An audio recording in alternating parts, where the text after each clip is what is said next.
Лаззат Гиниатуллин ежедневно приходит сюда за родниковой водой вот уже 15 лет. Каждый день с утра, как физзарядка, и для чая используем постоянно.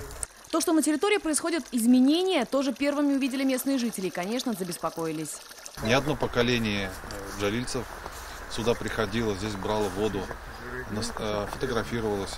Хотелось бы, конечно, чтобы здесь всегда была чистота, порядок. Оказалось, что работы на территории родника действительно ведутся, и они должны помочь решить важную проблему поселка. Напомним, джалильцы платят за воду в 2 раза больше, чем в остальных городах и районах. А все потому, что своего источника воды нет. Ее покупают. Если бы вода подешевле была, вот это было вообще рай. Мария Кукушкина говорит, что в поселке вода золотая и показывает счет-фактуру. Общая сумма 1700 рублей, 700 из них за воду. Воду экономим, зря не включишь, не польешь. За кубометр отдают по 50 рублей, когда в соседних Лениногорске и Азнакаево в районе 27. Помочь в этой ситуации и должен поселковый родник. От него в квартиры джалильцев потечет вода. Мы сколько лет стараемся хотя бы не поднять тариф на холодную воду.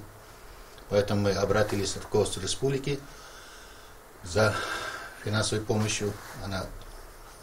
Руководство пошло нам навстречу, выделено на основании распоряжения Кабинета министров 6 652 000 рублей. Это и на проектные работы, и строительно-монтажные работы. Новым экономичным источником воды джалильцы смогут воспользоваться уже в конце ноября. Но родник обеспечит только 1/4 населения. Остальные кубометры планируют брать из водоемов Азнакаевского района. Подземный источник уже найден, но для работ требуются дополнительные деньги. Поэтому что из этого вытечет и когда, пока непонятно. Альбина Асылгараева, Фуат Гайсин, Булат Шафигуллин, ТНВ, Сармановский район.